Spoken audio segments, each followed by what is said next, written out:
zert, eno, schlumpf, zert, inks, inks, inks, inks, schladene, schlumpf, schlumpf, schlumpf, eno, schladene, inks, inks, inks, schladene, eno, schlumpf, schlumpf, schlumpf, o mane padne om.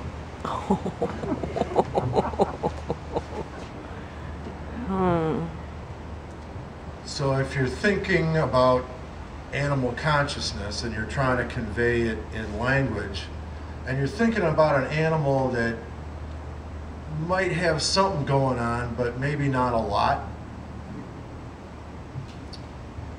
prelude to the afternoon of a catbird. In air, tree there, nice tree, now perch. Look, look, wing fluff. Look, look, look there. Bug, big bug, bug, preening. Look, look, preening. 2 calls, preening. Nap.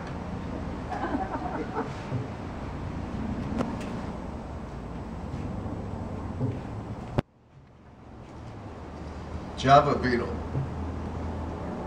In wandering, if I carried myself crawling to the woods, down amongst the twigs and leaves, then became strangely compressed so that a rotten log were sufficient to my desire, I become a Javan fiddle beetle, elongate and silver for slipping between the bark and wood, extended antenna seeking the other insects found there.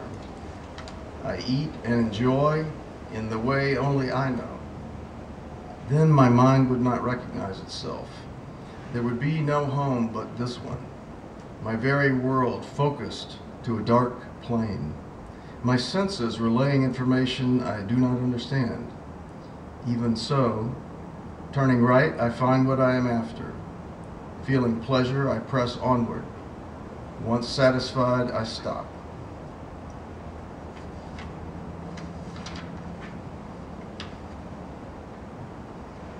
Yeah, this is called satin.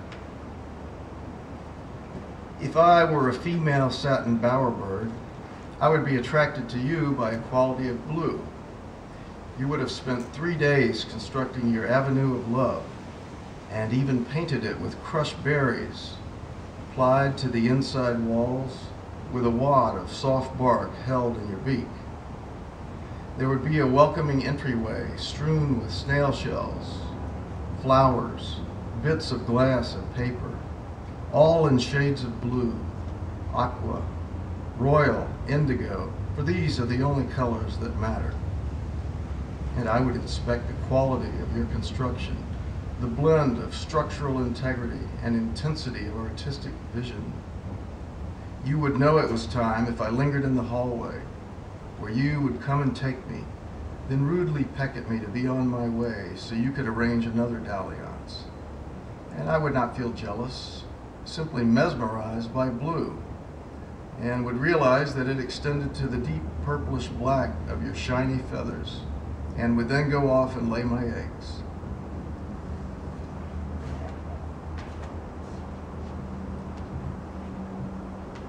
A couple of years ago, Roger and I were honored by the opportunity to participate in an event commemorating the intelligence of marine mammals, which was held at the Museum of Natural History in New York.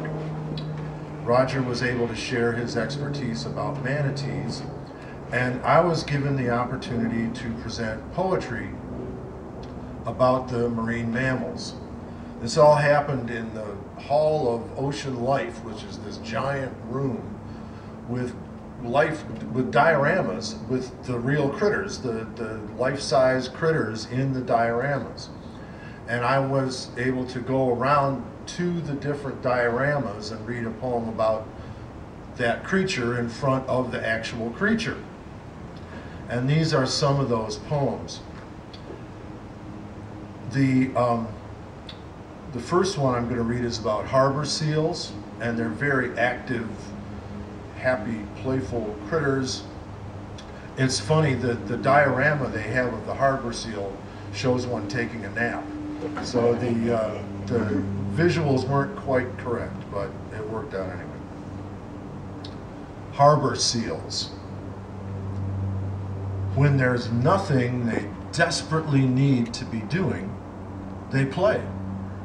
They play with their flippers, they play with their noses, they play with their necks, they roll on their backs, they swim around in circles, they tangle up kelp, bumping the driftwood, bonking a soda can up in the air. They play with each other, they play by themselves, the moms play with cubs, cubs play with whoever, the grown-ups all play.